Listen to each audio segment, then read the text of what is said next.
सभी को नमस्कार। इससे पहले वाली क्लास में एक्सक्रीटरी सिस्टम स्टार्ट कर दिया था। एक्सक्रीटरी सिस्टम बायोलॉजी बता दिया था, जिसमें ज़्यादा अमोनिया का उत्सर्जन होता है वो अमीनोटैली कहलाते हैं। जिनमें यूरिक एसिड का ज़्यादा उत्सर्जन होता है पेशाब में, वो यूरिक अम्ल वाले एनिमल कहलाते हैं।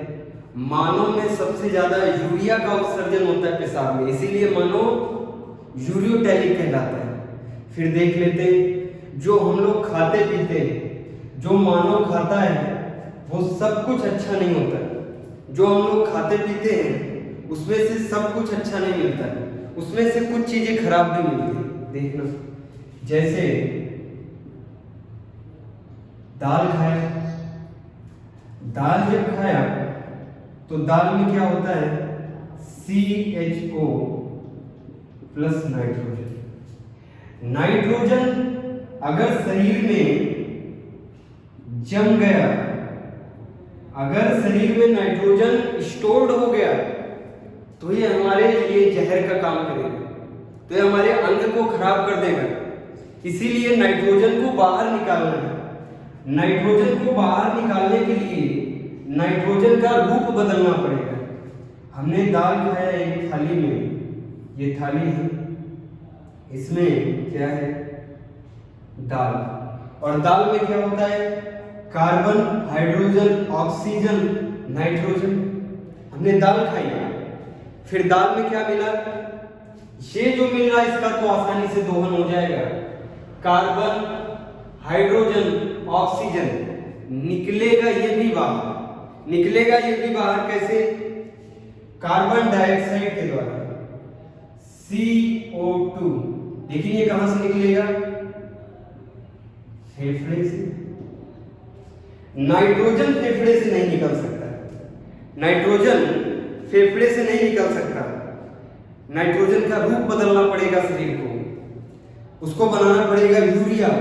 फिर यूरिया से जब वो यूरिया में कन्वर्ट होगा फिर वो किडनी में जाएगा, किडनी उसे बाहर निकालेगा। देख लेना, दाल में क्या होता है, carbon, hydrogen, oxygen plus nitrogen. Nitrogen शरीर में स्टोर्ड नहीं हो सकता है। नाइट्रोजन लिख देते हैं मानव शरीर में, मानव शरीर में स्टोर्ड करने की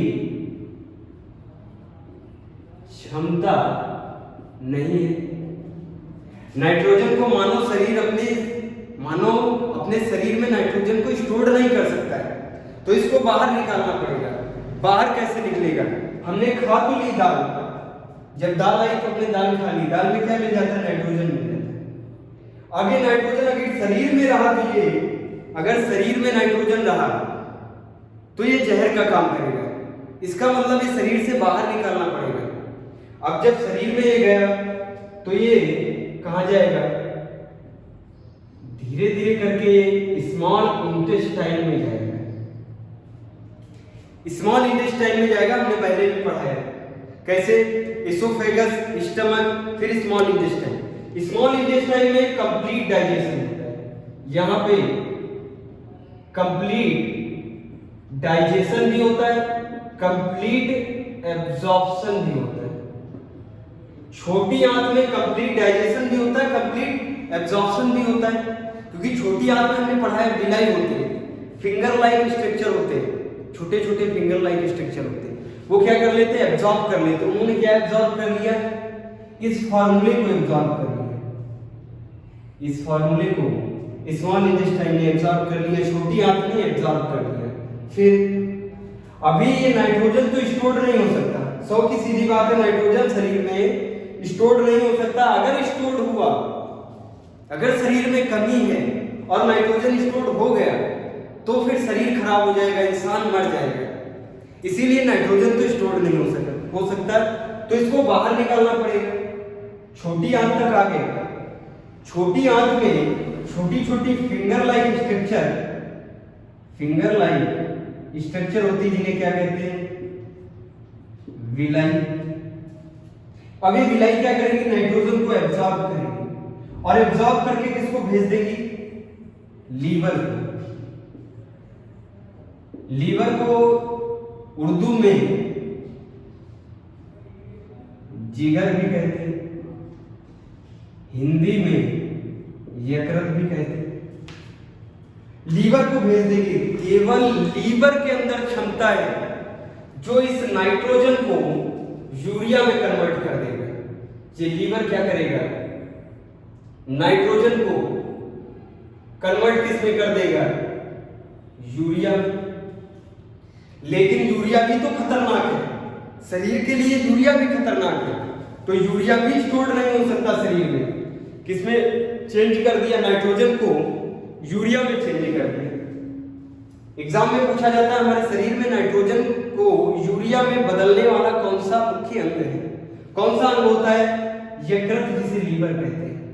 अभी ये यूरिया में चेंज हो गया, लेकिन यूरिया भी खतरनाक है, नाइट्रोजन से कम खतरनाक है, लेकिन है खतरनाक शरीर के लिए। तो यूरिया को भी बाहर निकालना पड़ेगा। कैसे निकलेगा यूरिया बाहर? लीवर ने नाइट्रोजन को यूरिया में कन्वर्ट किया। अभी ये यूरिया लीवर किस में डाल देगा? ब्लड में। यूरिया को ब्लड में डाल दिया। ब्लड शरीर के ब्रेन से लेकर लास्ट तले तक जाता है, जो तलवा कहते हैं, उस तक ब्लड जाता है। हर नर्व्स में बहता है, स्पीड रहती है, मीडियम कहते हैं, शरीर का माध्यम कहते हैं ब्लड को। ये ब्लड ले जाएगा यूरिया को कहां पे? किडनी में। किडनी में ले जाएगा क्या? ब्लड ले जाएगा यूरिया को। और जब किडनी में ये ब्लड जाएगा तब ब्लड का फिल्ट्रेशन होगा। तब किसका फिल्ट्रेशन होगा? ब्लड का। इसीलिए कहते हैं ब्लड का फिल्ट्रेशन कौन करता है? किडनी। Blood filtration. फिल्ट्रेशन का मतलब होता है रक्त को छानना। रक्त को कौन छानता है? गुर्दा छानता है, किडनी छानता है। इस रक्त में क्या आ गया है? यूरिया मिक्स है।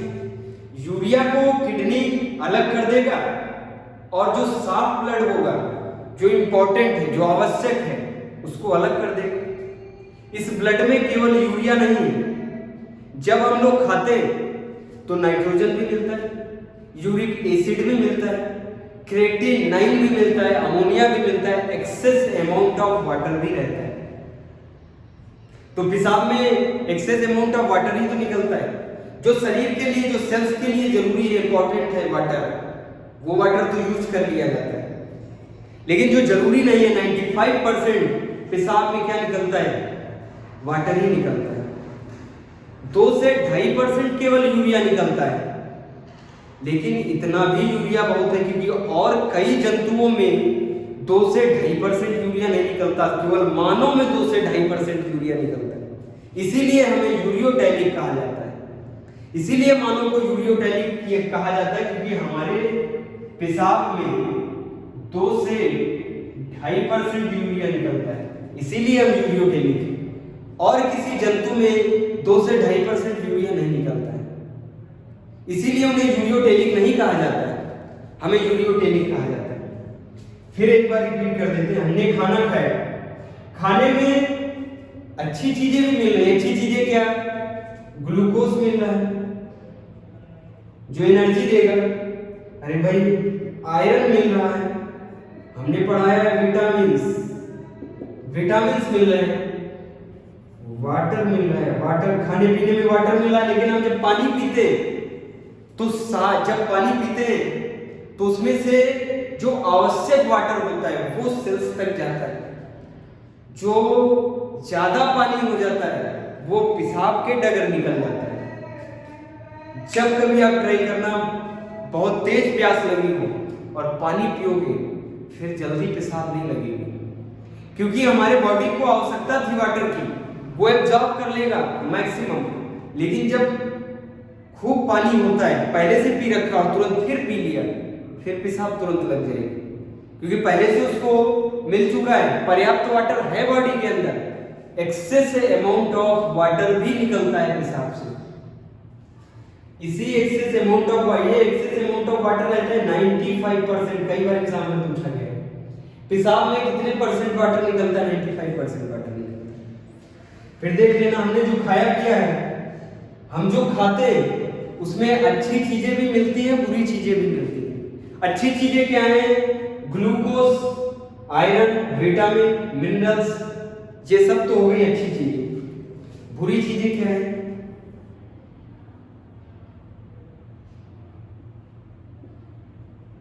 बुरी चीजें क्या होती है, पहला लिख लेते हैं सबसे फेमस यूरिया, यूरिया के बाद यूरिक एसिड, तीसरा क्रेटिनाइन, क्रेटिनाइन भी मिलता है इसमें। ये भी जरूरी नहीं है, ये सब अगर ये चीजें अगर हमारे शरीर में रुक गई, यूरिया, यूरिक एसिड, क्रेटिनाइन, तो शरीर खराब हो जाएगा। इनको बाहर निकालना पड़ेगा। इनको छानने का काम किडनी करती है। किसको किसको छानती है, यूरिया को छान देती, यूरिक एसिड को छान देती, क्रेटिनाइन को छान देती। आवश्यक नहीं है शरीर के लिए, इसीलिए छान जाते हैं। और जो साफ ब्लड है उसको भेज दिया जाता है शरीर में अलग अलग सेल्स को, पूरी बॉडी सेल्स से बनी सेल्स को भेज दिया जाता है।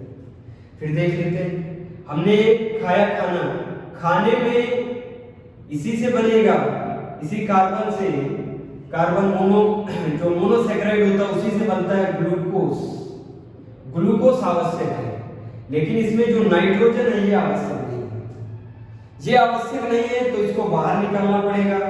नाइट्रोजन डायरेक्ट बाहर नहीं निकल सकता, ज्यादा खतरनाक होता है, इसीलिए इसको चेंज करना पड़ेगा। चेंज कौन करेगा, लीवर नाइट्रोजन को बदल देता है यूरिया में, और फिर ये यूरिया डाल देता है ब्लड में, ब्लड जाता है किडनी में, किडनी में फिल्टर होता है ब्लड फिल्टर हो जाता है और उसमें से पेशाब में यूरिया निकलता है। फिर स्ट्रक्चर देख लेते हैं, समझ में आएगा। स्ट्रक्चर किडनी का स्ट्रक्चर देख लेते हैं।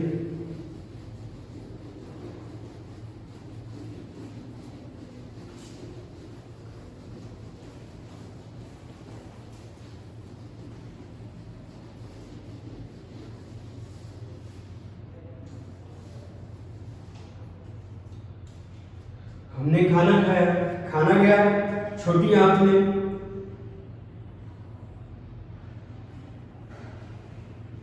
छोटी आंत में फिंगर लाइक स्ट्रक्चर, विलाई, इन्हें बोलते हैं विलाई। फिर से पूरा डायग्राम के माध्यम से बता देते हैं। विलाई होता है, विलाई एब्जॉर्ब कर लेता है, क्या एब्जॉर्ब करेगा, क्या नाइट्रोजन, नाइट्रोजन को एब्जॉर्ब कर लेगा विलाई छोटी आंत से। ये नाइट्रोजन बाहर निकालना है तो ये कहां भेज दिया जाएगा, लीवर के पास।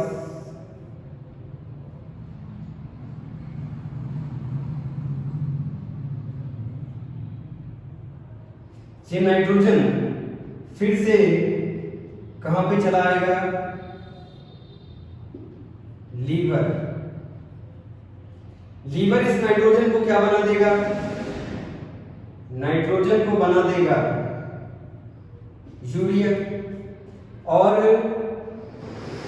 ये लीवर इसे डाल देगा किसमें, ब्लड में, रक्त में। ये रक्त है, ये ब्लड है, ब्लड में क्या डाल देगा, यूरिया डाल देगा।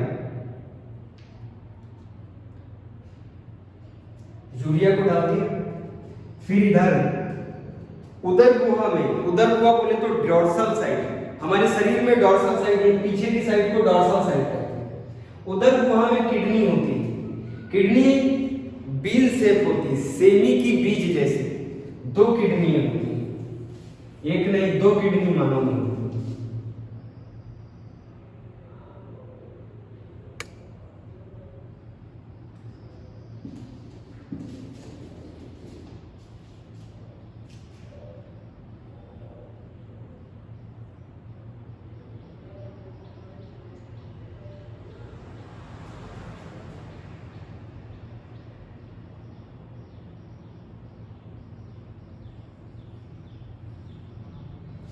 सेम की बीज जैसे। दो किडनी होती है मनुष्य में, एक किडनी खराब हो गई ना, दूसरी किडनी से काम चल जाएगा, कोई दिक्कत नहीं। कई बार सुना होगा एक किडनी खराब हो गई दूसरी से काम चल जाता है। ये रक्त आ रहा है कहां पे? किडनी में। इस रक्त में क्या मिक्स है? इसमें है ब्लड प्लस यूरिया। अभी सिंपल समझ लेते हैं ब्लड प्लस यूरिया। जबकि ब्लड में यूरिया होता है, यूरिक एसिड होता है, क्रिएटिनाइन होता है, अमोनिया होता है, एक्सेस अमाउंट ऑफ वाटर होता है। ये आवश्यक नहीं होते, इनको सबको बाहर निकालना है। आवश्यक क्या होता है? Glucose, vitamin, minerals, amino acid, ये सब आवश्यक होते हैं। फिलहाल के लिए क्या देख लेते हैं, ब्लड के साथ क्या है? हमें तो यूरिया बाहर निकालना है। यूरिया अगर शरीर में रहा तो शरीर खत्म हो जाएगा, तो यूरिया बाहर निकालना। ये ब्लड कहां पे आया? किडनी में। किडनी कितने जोड़े हैं? दो जोड़े। एक किडनी खराब हो जाएगी, दूसरे से काम चल जाता है।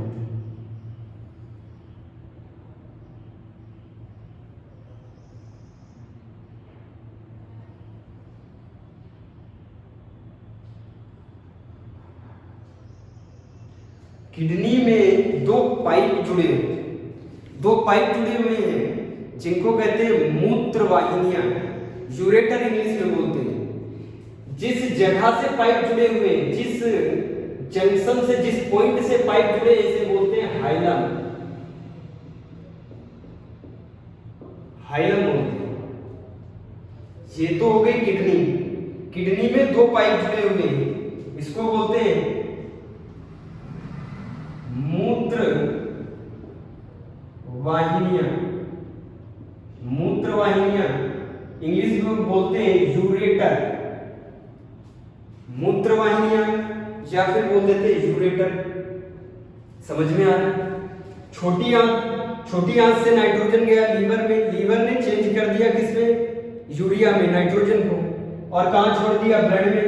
ब्लड का आ रहा किडनी में, और किडनी में जब आया तो ये किडनी छोटे छोटे नेफ्रॉन से बनी होती है। Structural and functional unit of kidney क्या होता है? नेफ्रॉन। आगे पढ़ाएंगे नेफ्रॉन। नेफ्रॉन धागे नुमा संरचना होती है, धागे नुमा संरचना। ऐसे कई सारी कुंडलियां बनी होती हैं। इसी कुंडलियों में फंस के छन जाता है यूरिया। आगे देखेंगे। अभी देख लेते हैं, ये तो दोनों हो गए, क्या किडनी हो गई। किडनी से दो पाइप जुड़े हुए हैं, जिसको उन पाइप को क्या बोलते हैं? मूत्र वाहिनियां, इंग्लिश में यूरेटर। फिर ये जो पाइप है आगे एक थैले से जुड़े हैं, एक थैले से जुड़े हैं,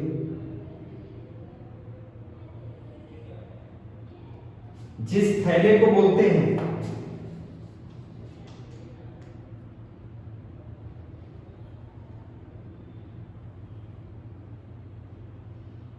इस थैले से जुड़े हुए। इस थैले को इंग्लिश में बोलते हैं यूरिनरी ब्लैडर, और हिंदी में बोलते हैं मूत्राशय। मूत्राशय,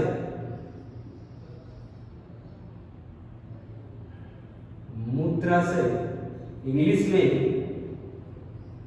यूरिनरी ब्लैडर।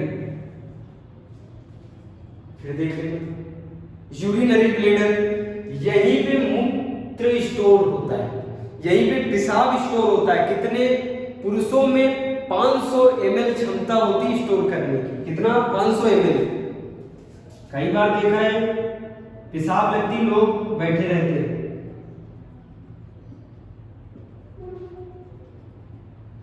500 ml स्टोर करने की क्षमता है।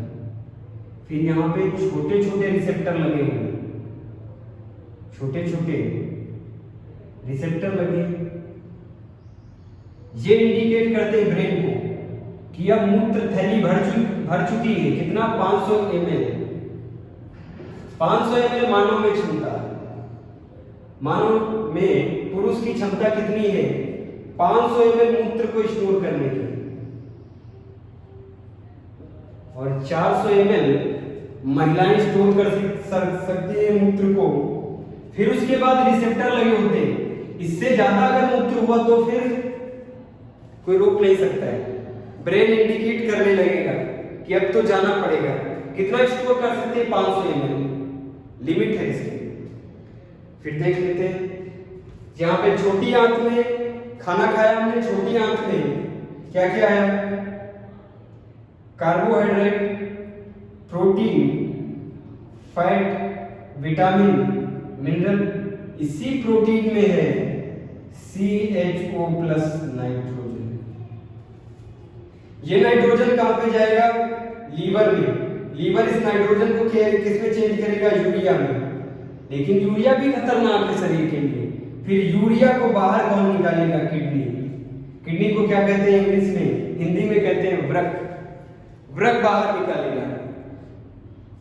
कैसे निकालेगा? ये नेफ्रॉन में देखेंगे कैसे ब्लड को दबा दबा के बार बार ग्लोमेरुलस, छोटी छोटी जालीनुमा संरचना होती है उसमें, जैसे चाय छानते हैं ऐसे यूरिया को छाना जाता है उसमें। जैसे चाय की पत्ती को बाहर निकाल दिया जाता है वैसे ही यूरिया को बाहर निकाल दिया जाता है। आगे देखेंगे नेफ्रॉन में।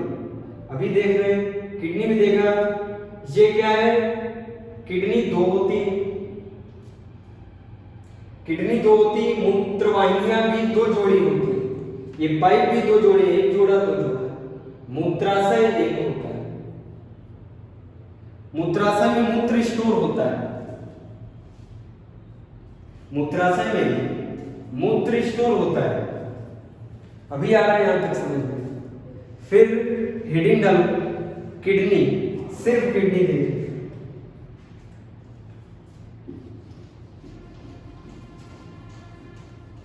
किडनी के बारे में देख सकते हैं।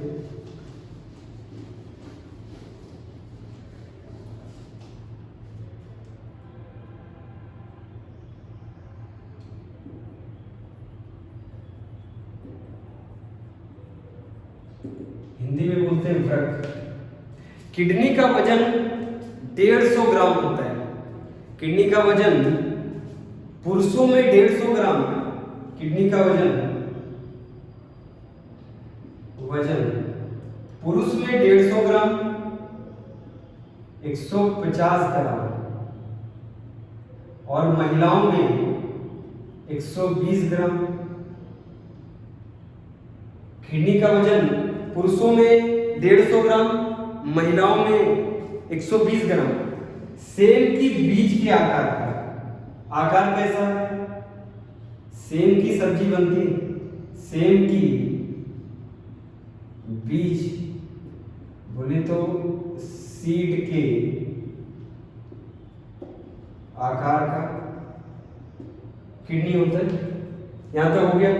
जोड़े में दो होती है, जोड़े में दो होती है। ये 10 लाख नेफ्रॉन से, इधर भी 10 लाख नेफ्रॉन, 10 लाख नेफ्रॉन इधर, 10 लाख नेफ्रॉन इधर भी होते। टोटल 20 लाख नेफ्रॉन से किडनी बनी होती है। ये जो नेफ्रॉन होता है ये किडनी का स्ट्रक्चरल एंड फंक्शनल यूनिट होता है। नेफ्रॉन क्या होता है? स्ट्रक्चरल एंड फंक्शनल यूनिट होता है। किडनी काम क्या करती है? ब्लड फिल्ट्रेशन का काम करती है। रक्त को छानने का काम करता है क्या? किडनी। ब्लड फिल्ट्रेशन वर्क क्या है किडनी का? लिख लेना, ब्लड फिल्ट्रेशन। जब किडनी खराब हो जाती है तो फिर ब्लड फिल्टर किया जाता है। जब किडनी खराब हो जाती है तो मशीन द्वारा ब्लड फिल्टर किया जाता है। आगे बताएंगे कैसे किडनी खराब होती है और उस प्रक्रिया को क्या कहते हैं जो फिल्टर किया जाता है। हेडिंग डालें, मूत्रवाहिनियां।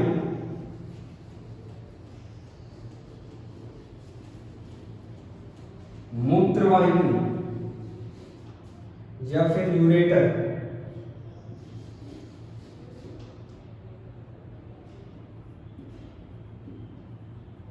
यूरेटर ये पाइपनुमा संरचना होती है, या फिर समझ सकते हैं मोटी नस, पाइपनुमा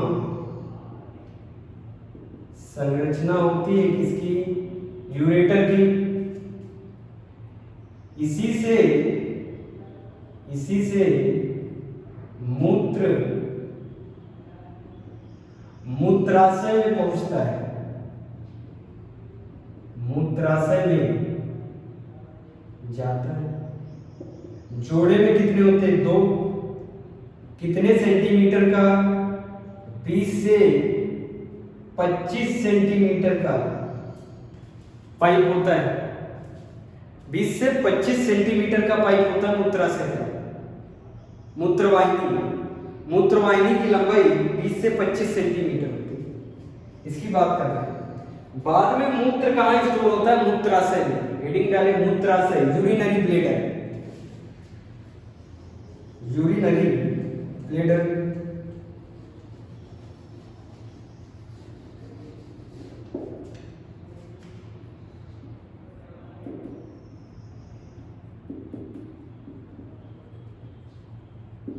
यूरिनरी ब्लैडर।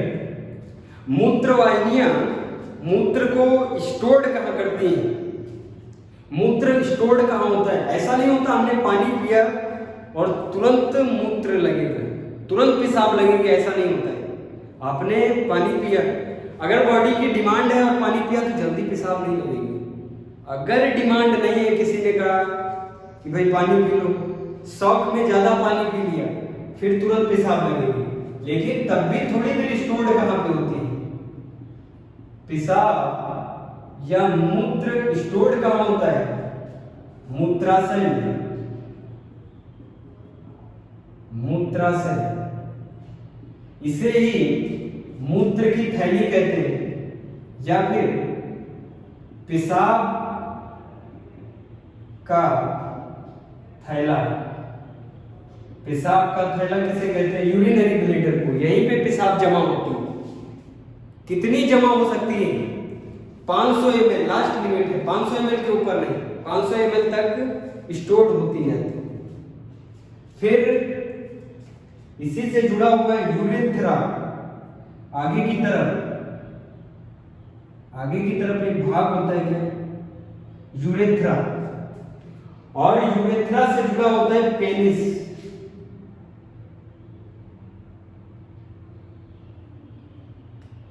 यूरेथ्रा से आगे की तरफ जुड़ा होता है पेनिस।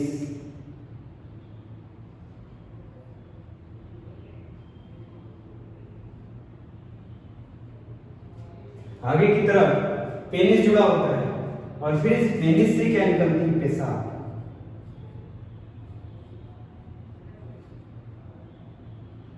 पेनिस से पेशाब निकलता है। यहां तक आया सभी को समझ में। मूत्र कहां पे स्टोर होता है, मूत्राशय में। फिर मूत्राशय किसको भेजता है, आगे की तरफ यूरेथ्रा, छोटा सा पार्ट होता है यूरेथ्रा।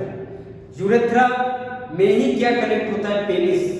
पेनिस और यूरेथ्रा दोनों का कनेक्शन होता है, फिर वहां से पेशाब निकलती है। आ रहा समझ में। फीमेल में अलग अलग भाग होते हैं। जनन पार्ट, जनन अंग अलग होता है फीमेल में। जनन अंग अलग होता है,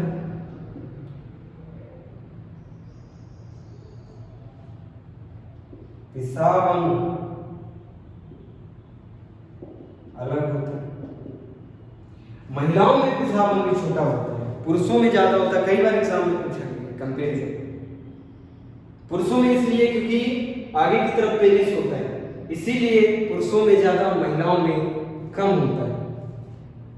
कितना स्टोर कर सकते हैं, 500 ml केवल स्टोर कर सकते हैं। हम लोग स्टोर कर सकते हैं 800 ml। पुरुष स्टोर कर सकते हैं 800 ml, महिलाएं स्टोर कर सकती हैं 500 ml, 300 ml कम, क्योंकि महिलाओं का मूत्राशय छोटा होता है। महिलाओं का मूत्राशय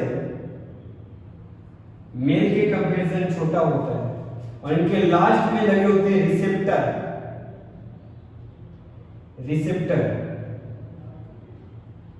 रिसेप्टर का कनेक्शन होता है किससे? स्पाइनल कॉर्ड, दंड मेरु, और स्पाइनल कॉर्ड का कनेक्शन दिमाग, ब्रेन। जब बच्चा 3-4 महीने, साल भर के अंदर, 2 साल के भी अंदर, जब न्यू बॉर्न बेबी से लेकर 2 साल तक, 3 साल तक भी कई बार बच्चे समझ ही नहीं पाते और पेशाब कर देते। किस कारण से? क्योंकि ये जो रिसेप्टर होते हैं, ये क्या होते हैं? एक्टिव नहीं होते, इनएक्टिव होते हैं। इसीलिए उनको समझ में नहीं आता है कि पेशाब कितनी जमा हो गई। बस जितनी भी जमा हो गई उसके बाद तुरंत निकल जाते हैं, इसीलिए वो समझ नहीं पाते। फिर धीरे धीरे 2 साल 3 साल के बाद सबको समझ में आने लगता है, रिसेप्टर एक्टिव हो जाते हैं। फिर जब पेशाब लगती तो समझ में आता है हाँ पेशाब लगी ही जाना है। जहां तक क्लियर है। फिर देखते हैं नेफ्रॉन,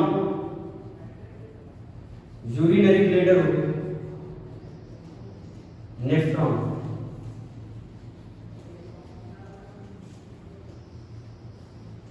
हमने कहा 10 लाख नेफ्रॉन से एक किडनी बनी है।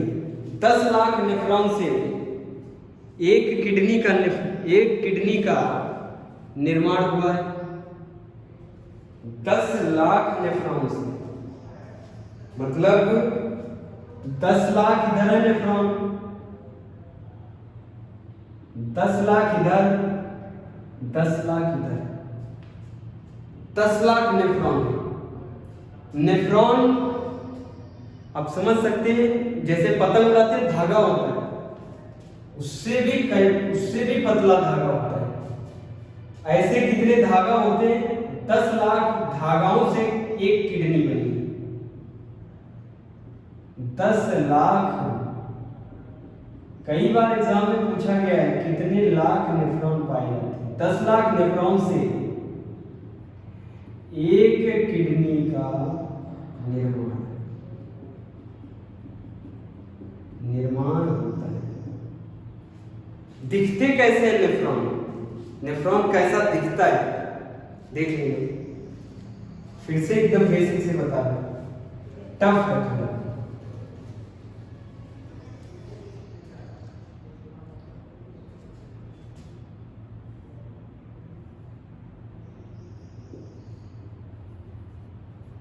ब्लड आ रहा है यहां से, इस वाले ब्लड में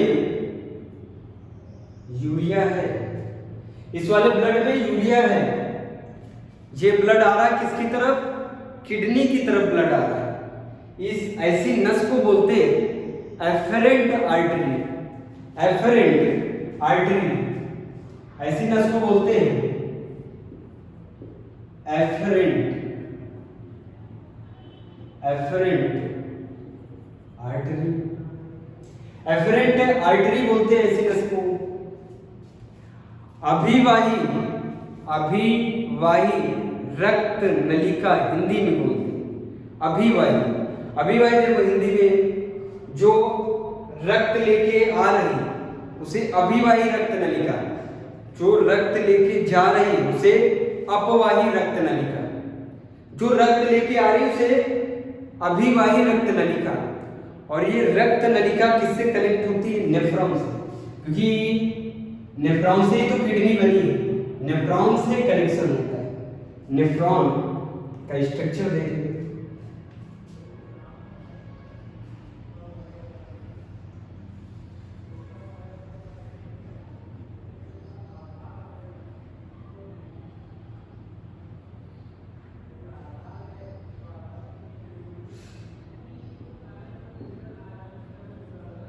इधर से ब्लड जा रहा है, इस नस से ब्लड जा रहा है, इस नस को क्या बोलेंगे?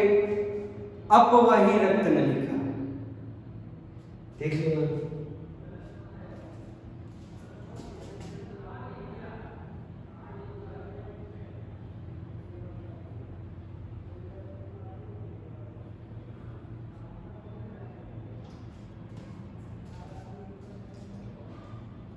ऐसा स्ट्रक्चर है। ऐसे स्ट्रक्चर के नीचे एक अलग टाइप की संरचना है जिसे बोलते हैं बोमेन कैप्सूल।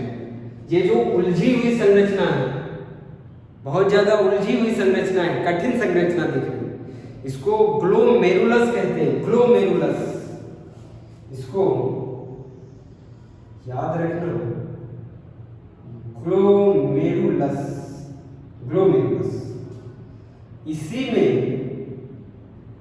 में छन्नी लगी है, इसी में छन्नियां लगी हैं, छन्नियां जो रक्त को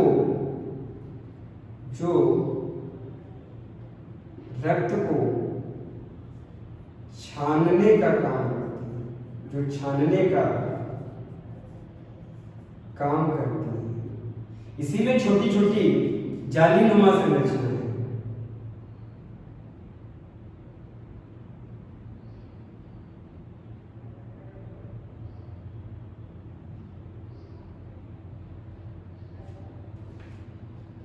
यहां से रक्त आ रहा है, रक्त लेके क्या आ रहा है? यूरिया लेके आ रहा है, यूरिया लेके आ रहा है। फिर जब प्रेशर पड़ेगा, देख लो कितना कठिन है, कितनी कठिन संरचना है।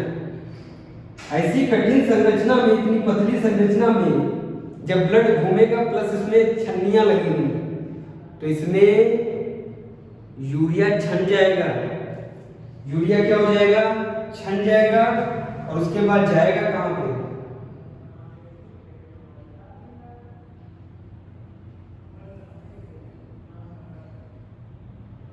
छन के, छन गया, यूरिया आ रहा है नीचे,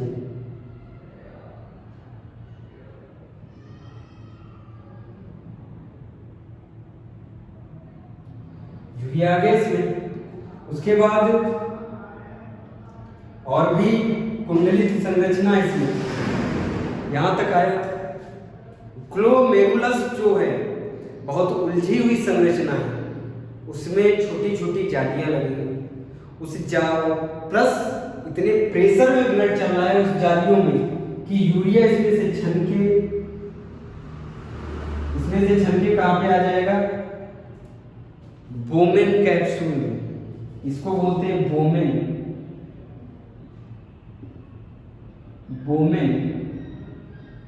कैप्सूल। बोमेन कैप्सूल में आ जाएगी। फिर बोमेन कैप्सूल के नीचे भी संरचना होती है। बोमेन कैप्सूल के नीचे संरचना होती है जिसे बोलते हैं PCT, proximal convoluted tubule, PCT.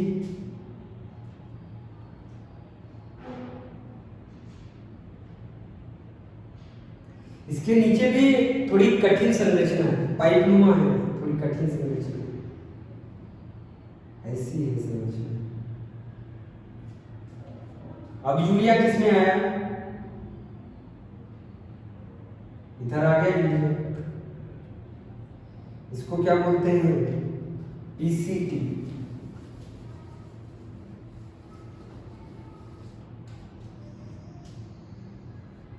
इसी को बोलते हैं PCT, proximal convoluted tubules. PCT हो गया। पीसीटी के बाद देखना, यहां पे जब यूरिया आता है तो उसके साथ साथ कुछ रक्त भी छन के आ जाता है, कुछ रक्त भी छन के आ जाता है। किसमें? बोमेन कैप्सूल में। बोमेन कैप्सूल से कहा जाता है पीसीटी, प्रॉक्सिमल कॉन्वोल्यूटेड ट्यूब्यूल में कुछ रक्त आ जाता है। फिर इस रक्त को भी वापस भेजना है। इसीलिए एक संरचना और है जो डायरेक्ट कहां से जुड़ी है? इधर से ही जुड़ी है। सीधे शेप। इधर से जो ब्लड आ गया था थोड़ा बहुत, समझ नहीं पाए, थोड़ा बहुत ब्लड आ गया यूरिया के साथ। कभी पेशाब में ब्लड आते हुए देखा है क्या? कब आता है पेशाब में ब्लड?